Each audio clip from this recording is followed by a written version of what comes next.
अमेरिकी सैनिक जर्मन युद्धबंदी के सिर पर अमेरिकी सेना का हेलमेट क्यों पहनाते थे? जब कोई जर्मन सैनिक आत्मसमर्पण करता था, तो उन्हें आमतौर पर अमेरिकी सैन्य शिविर में ले जाया जाता था। लेकिन मित्र देशों के स्नाइपर्स को यह नहीं पता होता था कि उस जर्मन सैनिक ने आत्मसमर्पण कर दिया है।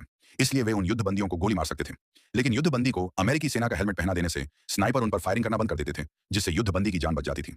आखिर क्यों दुनिया की सभी सेनाएं जर्मनी के पेट्रोल कैन के डिजाइन की इतनी दीवानी थी? ऐसा इसलिए क्योंकि इसके 3 हैंडल वाले डिजाइन की वजह से इसे एक सैनिक अकेले भी ले जा सकता था और 2 सैनिक मिलकर भी एक साथ उठा सकते थे। साथ ही इसे आसानी से किसी दूसरे व्यक्ति को पास किया जा सकता था। सिर्फ इतना ही नहीं, इसका सटीक आयताकार आकार पेट्रोल कैन को आसानी से एक के ऊपर एक रखने में मदद करता था, जिससे ये हिलते-डुलते नहीं थे। चाहे रास्ता कितना भी उबड़-खाबड़ क्यों ना हो, ये अपनी जगह पर पूरी तरह स्थिर रहते थे। सेना ने चट्टान पर सुराख किया, उसमें ढेर सारा बारूद भरा और फिर पूरे द्वीप के ऊपरी हिस्से को उड़ा दिया।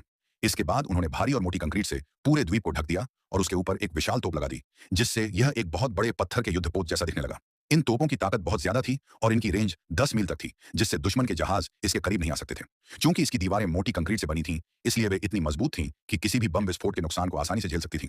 लेकिन जब अंततः दुश्मन सेना ने इस द्वीप पर कब्जा कर लिया, तो अमेरिकी सेना ने इसके वेंटिलेशन छेद के रास्ते अंदर हजारों गैलन ईंधन डाल दिया और फिर बाहर से उसमें आग लगा दी। कंक्रीट की छत का एक बहुत बड़ा हिस्सा हवा में उड़ गया। आग की लपटों ने अंदर के हर गलियारे को अपनी चपेट में ले लिया, जिससे द्वीप का अंदरूनी हिस्सा एक धधकती भट्टी में बदल गया और अंदर मौजूद सब कुछ नष्ट हो गया। अब इसके बाद अंदर से लेकर बाहर तक पूरी तरह जल चुका कंक्रीट का बस एक खाली ढांचा ही बाकी रह गया है।